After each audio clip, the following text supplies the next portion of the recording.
Sound okay? Yeah, thanks for this great series. It's really cool. I mean, what a great space, and everybody shows up. I mean, that doesn't always happen. I mean, as someone who runs a reading series, I'm from Pittsburgh, Pennsylvania. I feel like I have to say Pennsylvania. Not California. I know. There's a couple of them. So, and it's great to read with all these wonderful people and to meet some new people. So,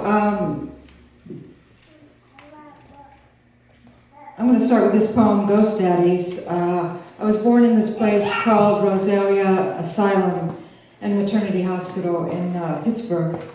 And they used to call those places homes for unwed mothers, which is a terrible name, but and so then women would go there, have their babies, leave the babies, and the babies would stay there, and it would function as an orphanage of sorts.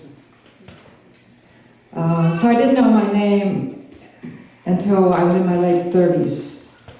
So this is sort of about that. Ghost Daddies. When I was a girl, I was a boy with black boots and holster and a basketball hoop in the backyard. My reach was endless. I was birthed in a meteor shower, and all the stars knew my name. Ever since, I've been on street corners with gym-crack men you wouldn't want to know, making myself a luminary. I had this piece of paper, took years to get it, the story before the story changed, before the government got their hands on it. I've been told my first father was a millionaire, his name on my birth certificate, voice on the phone, his lame ass answer, I didn't come inside her. I was the small voice asking, he was the hammer coming down, shattering me into shooting stars. I covered my bedroom ceiling with planets, prayed for a meteor hit to bury the house. My second father was a hockey player who fucked my mother when she was 20. I drove to Boston to meet him. Armed with her picture, he didn't remember her. I was a professional athlete, he said. There were a lot of women. His green eyes burned familiar, and I thought he was a good man. Then, 2 weeks later, he said, no, he didn't think he could be my father. I decided I've come from a long line of cowards. Men who can only stand up if they're fucking, flaccid after that. Sometimes the earth moves in my dreams with lies about my past. I was bent on ruination. Drugs for lunch and dinner with some dope in between. My face, the face of no father, unrecognizable, so why not? I was the immaculate cum shot. I was the wildly surviving thing, racing after ghost daddies in dreams. Dear Father, whoever you are, I hope the sex was ravenous, with cross-checking, slashing. I hope there were slats of light everywhere to see my star on the other side.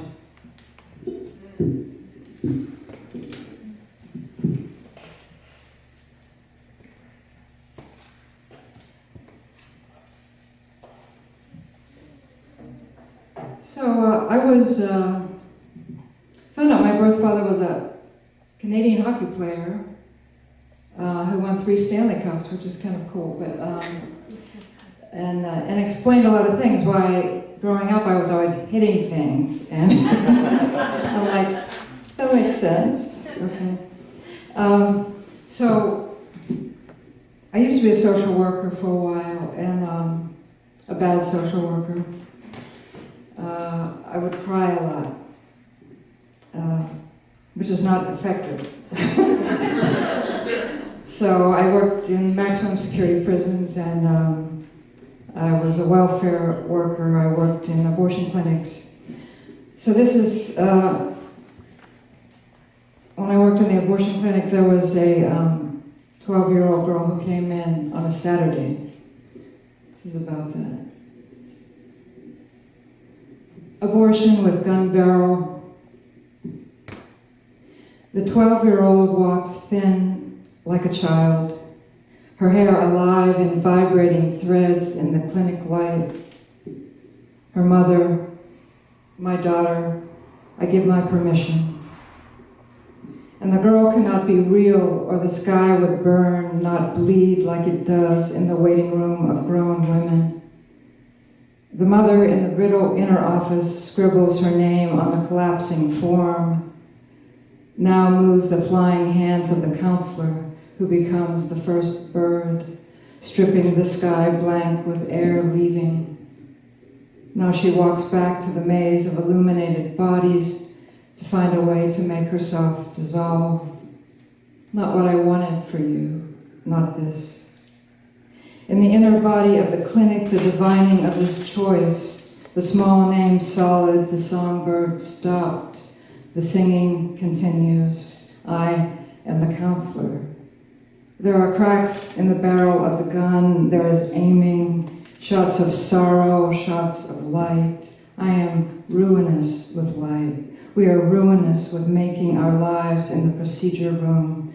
The 12-year-old opens the leaving door, a bird let loose, no clear note to sing, song of sorrow and praise as she wears the skin of herself, this idea of skin that she's learning. And then I'll end with this poem. I'm an urban poet. If I go to the woods, I don't know what I'm doing.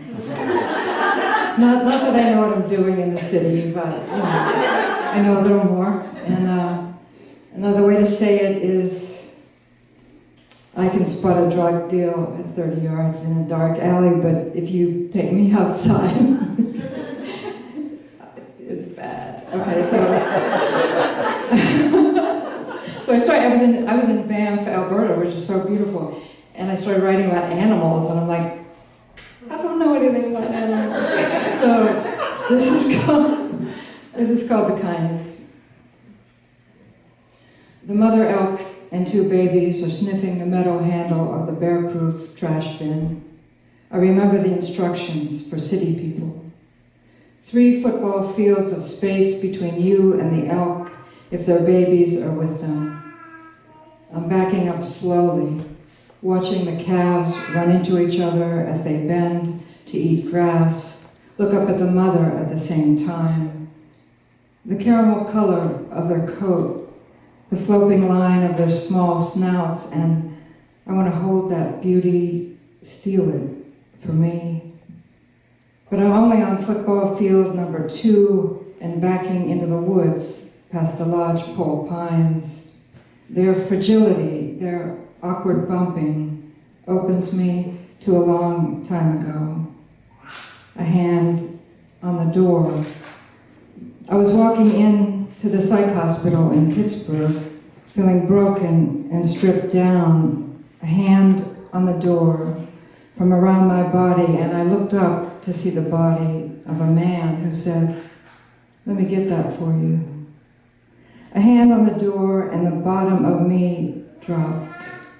I couldn't breathe for the kindness. I couldn't say how deep that went for me. I had been backing up awkward. I had been blind to my own beauty.